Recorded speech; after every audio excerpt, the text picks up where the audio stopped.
সুপ্রিয় দর্শকবৃন্দ, আসসালামু আলাইকুম রহমতুল্লাহি ওয়া বারাকাতুহু। চট্টগ্রামে আজকে অনুষ্ঠিতব্য তারুণ্যের সমাবেশে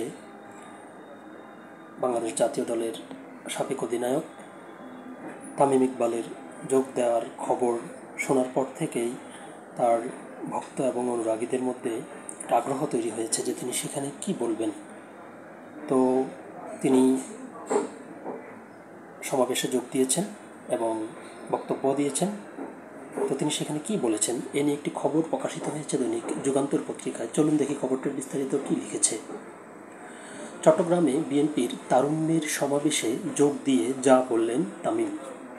তরুণদের রাজনৈতিক অধিকার প্রতিষ্ঠার লক্ষ্যে চট্টগ্রামের ঐতিহাসিক ফলো গ্রাউন্ডে মহাসমাবেশের আয়োজন করেছে বিএনপি। এই সমাবেশে অংশ নিয়েছেন বাংলাদেশ জাতীয় ক্রিকেট দলের সাবেক অধিনায়ক ও চট্টগ্রামের ছেলে তামিম ইকবাল। শনিবার 10ই মে সমাবেশে যোগ দিয়ে চট্টগ্রামের ক্রীড়াঙ্গন নিয়ে নিজের হতাশার কথা জানান তিনি। ক্রিকেট, ফুটবল সহ অন্যান্য খেলাতেও চট্টগ্রাম থেকে এখন আর বিশ্বমানের ক্রীড়াবিদ উঠে আসছে না বলে মত তার। বিশেষ করে গত 15 বছরে চট্টগ্রামের ক্রীড়াঙ্গন চূড়ান্ত অবহেলার শিকার হয়েছে উল্লেখ করে তিনি বলেন, একটা সময় সব খেলাতে জাতীয় দলে চট্টগ্রামের 6 থেকে 7 জন করে খেলোয়াড় থাকতো, কিন্তু গত 15 বছরে চট্টগ্রাম থেকে কষ্টে সৃষ্টে 1 জন কি 2 জন সুযোগ পেয়েছেন। এমনটা কেন হচ্ছে তার জবাব খুঁজে বের করা জরুরি।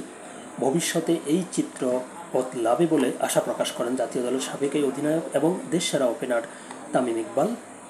তো তিনি তার বক্তব্যটি উঠে এসেছে।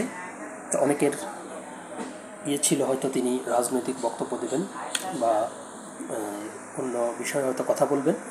তো এই রিপোর্টে যেটা দেখা যাচ্ছে সেখানে তিনি শুধুমাত্র খেলা সংশ্লিষ্ট বিষয় নিয়ে কথা বলেছেন, এর বাইরে অন্য কোনো বিষয় নিয়ে তিনি কথা বলেছেন কিনা এই রিপোর্টে সেটা আসেনি। তো সকলে ভালো থাকবেন, সুস্থ থাকবেন, আল্লাহ হাফেজ।